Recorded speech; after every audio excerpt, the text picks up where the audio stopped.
Welcome to Origins, where we go more in depth into the actual origins of your favorite superheroes and villains. Today we're going to discuss Aquaman. The latest Justice League movie just came out, and it would appear that they wanted to touch on his origins, but they didn't give you everything. Now we're taking this story as the most recent version of his origin as it was revealed in the Secret Origins comic book. As with most origins, there appears to be a few other versions, but this origin is just them retelling his original Silver Age origins and making it more current. This story is an account of his life, one that Arthur told his mother. Things didn't begin with Arthur Curry. Things began with Atlanta, Queen of Atlantis, and the lighthouse keeper named Tom Curry. It was a storm of the century, and Tom surely would have died, except that Atlanta saved him, and it was love at first sight. She moved on to land, and they had a child named Arthur. Eventually, Atlanta had to leave Tom. She had to return to her people in the ocean, and she didn't explain anything to Tom. She basically just said, "Take care of Arthur and raise him for me."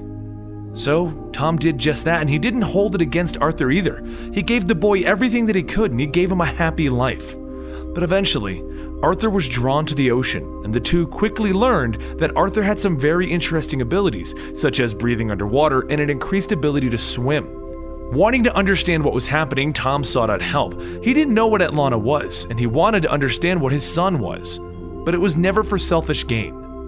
So eventually he contacted a man named Dr. Shin, a man who had been researching the Atlanteans for quite some time. And as per their original agreement, Dr. Shin was supposed to keep the secret of Arthur secret. He was supposed to just help Tom understand everything. He wasn't supposed to share any of this information. Tom was doing this to ensure that his son would have a normal childhood. He didn't want Arthur to be treated differently. So he taught him kindness and compassion. He let him go to school, he let him have friends. And all the while, Dr. Shin did a lot of research as to what Arthur actually was and what his history was. And all of this changed on Arthur's graduation day. Dr. Shin wasn't evil. He didn't wish any ill on Tom or Arthur.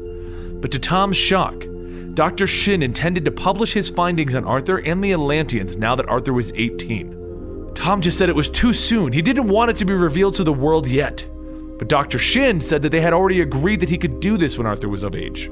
Tom began to break into a sweat and he began to feel dizzy, so Arthur helped him back to their home. Arthur's father appeared to just be fighting off a terrible fever, and he just seemed to need rest. So Arthur put him to bed, and he went off with his friends for the evening. But the moment that Arthur left, Tom went downstairs to Dr. Shin's lab, and he gathered up all of the research that had been conducted on Arthur. Everything that Dr. Shin had done had been kept in the lab that was in their basement, as per their agreement. And then Tom threw it all into the ocean, destroying Dr. Shin's life's work before his very eyes. This sent Dr. Shin into a spiral, into desperation. And he hired a mercenary to go into the home of Tom and Arthur and acquire a blood sample that he had hidden away a long time ago. The last hope that his work could be validated. While this was going on, Arthur was making it a bit easier for people to believe in Atlanteans as he allowed himself to be filmed and photographed so that he could save the people that crash-landed an airplane into the ocean. The only other option was to let them die, so he had to do it. He had to show the world his powers. And since the world was now aware of him, he panicked and he ran back to his home. And he got there just in time to see the mercenary fighting with his father. Arthur knocked the mercenary out of the window, and while he wanted to chase the man, his father was severely injured. So he quickly brought him to the nearest hospital. Whatever happened in their fight, it left Tom Curry dying. And as he lied in the hospital bed dying that night, he told Arthur one thing: "Find your mother. Tell her this from me." And we'll come back to what he said in a little bit. Arthur left the hospital before the coroner's report even came by, and he didn't take off to find his mother so he could deliver the message. Instead, he sought revenge, and he wanted to kill the man that killed his father. It didn't take very long to find this man, and he cornered him on a fishing boat where he strangled him to death with his bare hands, in front of his own son. If Arthur had waited for the coroner's report, he would have found out that this man never killed Tom Curry. Instead, Tom died from pneumonia. The infection had spread to his heart, and the excitement of the break-in triggered a cardiac episode. But none of that mattered now. The man whom Arthur killed's son, he decided to become a villain to get his revenge on Arthur. And the Black Manta was born that day.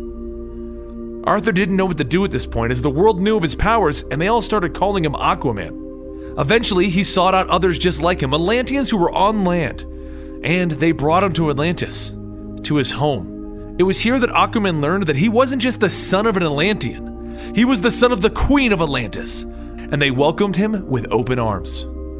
But he wasn't ready to take on his role as the King of Atlantis, and he left to seek out artifacts and relic from his people. He wanted to learn about them, and he did it with a group of people that were just like him, people who felt that they didn't belong with their people, the others. This eventually led to him being on his own again, and he met and joined the Justice League, and he eventually met Mera. And now, he's the King of Atlantis, Aquaman to the surface dwellers, and a member of the Justice League. So why is he telling this to his mother?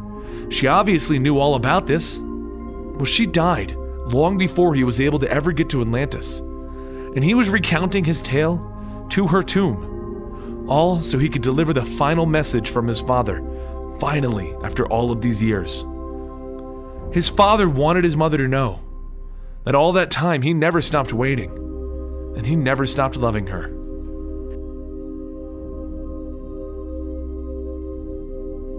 Now, Aquaman's powers are wildly misunderstood. His largest power is the ability to telepathically communicate with marine life. This allows him to talk to them and tell them what to do to aid him. But it's been stated in the most recent run for Aquaman that he doesn't actually have conversations with them.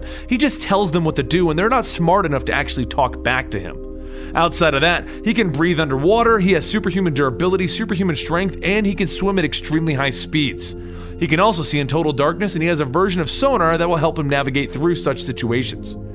If you learned something new today, please give this video a like, and you can follow us on Twitter @ComicStorian, where we can chat all day and night about your favorite superheroes. I hope you guys enjoyed this, and we're going to be going through the entire Justice League eventually, because they've all got their origins retold and up to date in Secret Origins, so why shouldn't we share that with you guys? I'm Benny for ComicStorian, and I'll see you guys next time.